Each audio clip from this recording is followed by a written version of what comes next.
అంటే వాస్తవంగా తెలంగాణ రాష్ట్ర ఏర్పాటే ముల్కీ ఉద్యమం పునాదుల మీద జరిగిన ఏర్పాటు. కాబట్టి ఖచ్చితంగా ఉద్యోగ కల్పనపై ఏ రాష్ట్ర ప్రభుత్వం అయినా కట్టుబడి ఉండాల్సింది తెలంగాణ రాష్ట్రాన్ని పరిపాలించేది. ఈరోజు కాంగ్రెస్ పార్టీ తన మేనిఫెస్టోలో పెట్టిన విధంగా ఖచ్చితంగా తెలంగాణ రాష్ట్రంలో ఉండే నిరుద్యోగులకు న్యాయం చేసే దిశలో నోటిఫికేషన్లపై దృష్టి సారిస్తుంది. భవిష్యత్తులో ఇది కొనసాగుతుంది. ప్రధానంగా రేవంత్ రెడ్డి గారు చాలా కమిట్మెంట్తో ఉన్నారు. ఏ నిరుద్యోగుల ఆశీర్వాదం వల్ల, ఏ నిరుద్యోగుల సహకారం వల్ల ఈ రాష్ట్ర ప్రభుత్వం ఏర్పడిందో ఆ నిరుద్యోగులకు న్యాయం చేసే క్రమంలో ముఖ్యమంత్రి గారు తన చిత్తశుద్ధిని ప్రతిసారి ప్రదర్శిస్తూ ఉన్నారు. వాస్తవంగా ఈ మధ్య కాలంలో గత ప్రభుత్వం అంటే టీఆర్ఎస్ ఏలియాస్ బీఆర్ఎస్ ఏ సమస్యలను అయితే క్రియేట్ చేసిందో ఆ సమస్యలకు సంబంధించిన చిక్కుముళ్ళను ఒక్కొక్కటి మేము ఇప్పుకుంటూ పోతా ఉన్నాం మనం. ఈ నేపథ్యంలోనే నిరుద్యోగులను కొంతమందిని రెచ్చగొట్టి కాంగ్రెస్ ప్రభుత్వానికి వ్యతిరేకంగా జరిపే కుట్రకి టీఆర్ఎస్ ఏలియాస్ బీఆర్ఎస్ తెరలేపింది. వాస్తవంగా చాలా కాలం సుదీర్ఘంగా ప్రిపేర్ అవుతున్న నిరుద్యోగుల పట్ల కాంగ్రెస్ పార్టీకి ప్రేమ ఉన్నది, అభిమానం ఉంది, సానుభూతి ఉంది. వాళ్ళ యొక్క డిమాండ్లు, వాళ్ళ యొక్క లక్ష్యాల పట్ల కాంగ్రెస్ పార్టీకి అంకితభావం ఉన్నది నెరవేర్చే క్రమంలో. కానీ ఈ సమస్యను సాగ్గా తీసుకొని నిరుద్యోగులను బేసికల్గా పెనం మీదకి వెళ్ళి పొయ్యిలో ఇసిరేసే ప్రయత్నాన్ని టీఆర్ఎస్ ఏలియాస్ బీఆర్ఎస్ చేస్తున్నది. గతంలో పెనం మీద తీసుకొచ్చింది వీళ్ళే, ఈరోజు పొయ్యిలో పారేసే పరిస్థితి చేస్తున్నది వీళ్ళే. ఇక్కడ విషయం ఏంటంటే ప్రధానంగా 3 అంశాలు ఉన్నాయి. ఒకటి, డిఎస్సికి సంబంధించిన పోస్ట్పోన్మెంట్ అడుగుతున్నారు. వాస్తవంగా ఈ డిఎస్సి గతానికి సంబంధించిన డిఎస్సి ఇది.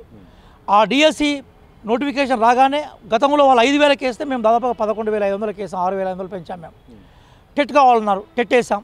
టెట్ ఫీజు తగ్గించు అన్నారు, టెట్ ఫీజును టెట్కు డిఎస్సి కలిపేసాం. మేము ఉద్యోగాల సంఖ్య పెంచు అన్నారు, డిఎస్సి ఉద్యోగాల సంఖ్య పెంచాం. మేము ఇప్పుడు ఏమైపోయిందంటే ఈసారి విద్యా వాలంటీర్ వ్యవస్థ పెట్టలేదు. కాబట్టి 22 లక్షల మంది ఎవరైతే విద్యార్థులు చిన్న పిల్లలు, గవర్నమెంట్ స్కూల్లో చదివే పిల్లలు, పేదవర్గాలకు సంబంధించిన వాళ్ళకు టీచర్ లేరు. ఇప్పుడు డిఎస్సి తొందరగా నిర్వహించడం వల్ల ఏమైందంటే వాళ్ళకు టీచర్లు పోతారు, తద్వారా వాళ్ళకు విద్యా అవకాశాలు మెరుగుపడతాయి, విద్య అందించబడుతుంది. టీచర్ల ట్రాన్స్ఫర్ అయింది, వాళ్ళు రిలీవ్ కావాలన్నా కూడా కొత్త టీచర్లు పోవాలి. కాబట్టి డిఎస్సి వాయిదాకు అవకాశం లేదు. డిఎస్సి వాయిదాకు అవకాశం ఉంటే గవర్నమెంట్ నిర్ణయం తీసుకునేది. కాబట్టి పేద విద్యార్థుల ప్రయోజనాల రీత్యా డిఎస్సి జరగాల్సిందే. అయితే కొంతమంది పిల్లలు ఏమంటున్నారంటే మేము ఇంకా ప్రిపేర్ కాలేదంటున్నారు. మళ్ళీ వెంటనే డిఎస్సి వస్తుంది. ఈ డిఎస్సి అయిపోయిన వెంటనే మళ్ళీ మేము జాబ్ క్యాలెండర్ ఇస్తున్నాం, జాబ్ క్యాలెండర్ మరో డిఎస్సి వస్తుంది. రెండో అంశం ఏంటంటే గ్రూప్ 1లో 1:100 ఒక డిమాండ్ ఉంది. 1:100 సాధ్యం కాదనేది తెలంగాణ పబ్లిక్ సర్వీస్ కమిషన్ అధికారులు తేల్చి చెప్పారు. అంటే మనం ఎక్కడైతే నోటిఫికేషన్లో మెన్షన్ చేసాం అందులో కామాను కానీ ఫుల్ స్టాప్ కానీ మార్చడానికి వీల్లేదనేది మనకుంది. అట్లాగే జీవో నెంబర్ 55లో ఉండే రిజర్వేషన్ అంశాన్ని మనం ఇప్పుడు అడిక్వేట్ రిప్రజెంటేషన్లోకి మార్చుకున్నాం మనం. కాబట్టి 1:100 కాకుండా 1:50నే విద్యార్థులకు అవసరాలు తీస్తుంది. ఇక మూడో ప్రధానమైన డిమాండ్ ఏంటంటే గ్రూప్ 2, గ్రూప్ 3 పోస్టులను పెంచాలి. అలాగే గ్రూప్ 2 ఎగ్జామ్ని వాయిదా వేయాలనేది డిమాండ్. గ్రూప్ 2, గ్రూప్ 3 పోస్టుల పెంపుదల మీద, అట్లాగే గ్రూప్ 2 ఎగ్జామ్ వాయిదా మీద ప్రభుత్వం ఒక పాజిటివ్గా ఆలోచిస్తుంది. ఎట్లా అంటే ఇప్పుడు ఇమీడియట్గా పోస్టులు పెంచితే ఏమవుతుందంటే మళ్ళీ కొత్త వాళ్ళకి అవకాశం ఇవ్వాల్సి ఉంటుంది. కాబట్టి గ్రూప్ 2లో ఎవరైతే పోస్టులు కావాలని డిమాండ్ చేస్తున్నారో, పోస్టుల కోసం ఎదురు చూస్తున్నారో, ఖచ్చితంగా త్వరలో నోటిఫికేషన్ అయిపోతున్నా దాంట్లో పోస్టులు పెరిగే అవకాశం ఉంది. లేదా ఈ నోటిఫికేషన్ అవకాశం ఉంటే దీనికే కలిపే ప్రయత్నం చేస్తాను. ఇది ఫస్ట్ పాయింట్.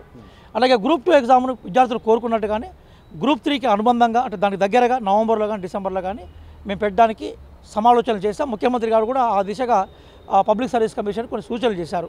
కాబట్టి విద్యార్థులు ఏవైతే కోరుకున్నారో ఆ కోరికలను రేవంత్ రెడ్డి గారి ప్రభుత్వం నెరవేరుస్తుంది. కాబట్టి త్వరలోనే దాని రిజల్ట్ కూడా కనబోతుంది. కాబట్టి నిరుద్యోగ మిత్రులారా, సీరియస్గా ప్రిపేర్ అయ్యే మిత్రులారా, మీరు దయచేసి మీ ప్రిపరేషన్ కంటిన్యూ చేయాల్సిందిగా మేము కోరుతున్నాం.